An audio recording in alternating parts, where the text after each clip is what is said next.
After Alexander's death, his empire was divided by his generals. At this time, 270 BC, we see the rise of the ancient Egyptians, who devoted themselves to the Bronze Age entirely. The Seleucid Empire would eventually collapse to them and the Parthians of 270 BC, who seemed to be a colonial empire at this time. To their north is the monarchy of Pointless and Armenia, who fight amongst themselves for control over the most Pontus land they can find. Then there's the Macedonians, currently ruled with a very stable monarchy. To the south, the Greek city-states claimed their independence, separate from Alexander's former Macedonian empire, yet decided to give up their freedom yet again to be ruled by Sparta. Even Syracuse joined, just because. Corinth, however, decided to stay under Macedonian rule.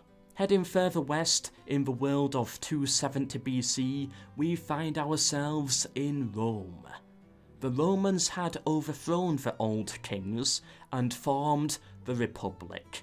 The Roman Republic was actually just 3 smaller monarchies that were forced to be at peace by magic. In charge is the Senate in Rome, who are completely powerless and pay the other Romans to get even more powerful than themselves. Then there's the great Carthaginian monarchy, who were a financially poor empire, reliant on mercenaries, yet they have no good mercenaries local to their homeland. All Rome-based games show them in the same way, and so the multiple sources backing this image of Carthage must mean that it is true.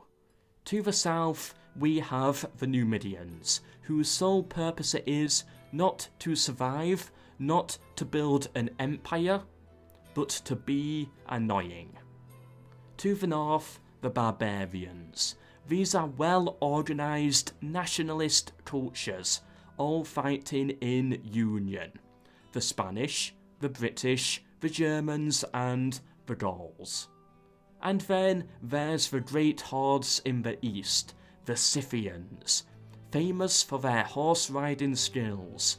Not an important power yet, but keep them in mind. They will become important later.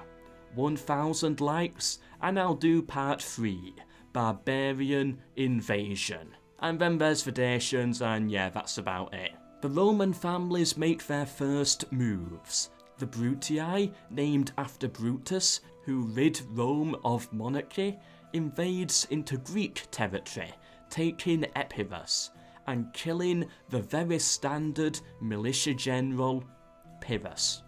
The Scipii, named after the not yet famous Scipio family, war in Sicily and take Syracuse in one basic siege, completely mocking the hundreds of years of attempts the Carthaginians had at the same task. The Julii, named after the not known at all yet soon to be most famous family, but still controls a third of Rome from the start, family, invades up north and goes to war with the Gauls. Meanwhile, the Gauls reignite their wars with the Germans and the British. The British already having a foothold on mainland Europe at Belgium. Eventually, the Romans conquer all of Greece. The days of the phalanx is clearly over, and yet it still seems to exist in use for another 1000 years. For God knows what reason. The main reason for Brutii success in Greece is that Greece has the most valuable cities. That, with a massive statue of a naked man at Rhodes that increases trade, makes them incredibly wealthy. They also start closest to the great mercenary hub of the world, Crete, where they can get hoplites of their own and Cretan archers to the point where the Brutii army is basically just a copy of the Greek city-states, but in green. Those Cretan archers, though, should not be confused with those from Alexander's period that were not as skilled, yet were hatless. Take note. The Julii, meanwhile, steamroll over the barbarians with ease. The Gauls are killed off by other powers, the Germans are no issue at all, and the Iberians don't even seem to be playing. However, those British have taken a ticket out of Egypt's book, not evolving at all with technology. Chariots, and those chariots are deadly. Meanwhile, the Scipii secure Sicily, take Carthage, and they're sort of then done for about 100 years or so. A man named Gaius Marius arrives. Once an imperial palace is built in any settlement that is not Rome. Suddenly, the old weapons and armour do not exist, and the new unit design comes into play, as if Rome wasn't dominating enough already. Factions die out and Rome expands. The culture of the old world does live on behind the scenes, but their effect is minimal. Some may get nostalgic about an old barbarian British road, as a Roman one hasn't been built over the top of it yet. This alone can turn 5% of a city's population to be unhappy, which in some cases is enough for a full-scale revolt, but can usually be solved by building a Roman structure over the top of it. They often instantly forget their ancestors after that. Eventually, the Roman factions grow to an extent where they can begin a civil war. Although, to be honest, they have probably been strong enough for this move since 270 BC. But no matter. The Senate sees themselves as vastly outnumbered by rogue generals with no loyalty at all to them. Generals who do as they please for more power. The Senate's option to gain loyalty and support: ask the unloyal leaders to commit suicide every year or so.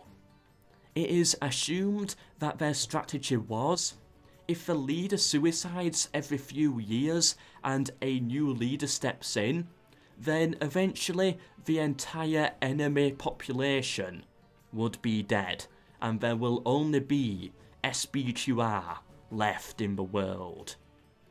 Naturally, this is refused, and civil war breaks out, the Brutii being the most dominant in this affair, as they hold the valuable lands of the world. Meanwhile, the Julii have basically spent all their time conquering just a few villages, and the Scipii a bit of sand. Rome is united under one emperor, Brutus, and all maps depicting Rome henceforth will show it in a beautiful shade of green. Finally, peace is restored, and the Romans go on to conquer the rest of the known world. And that is the rise of Rome, a totally accurate history, according to Rome Total War. Join me in 2 weeks' time where I may go over how the Roman Empire collapsed. My source: Barbarian Invasion. If there's enough support on this episode and the last episode, that is. Hope you are enjoying the series so far, and let me know what the most interesting thing that you learned from today's episode was. Subscribe to get notified of the next part. I have been MELKOR, but for now, until tomorrow's video, goodbye.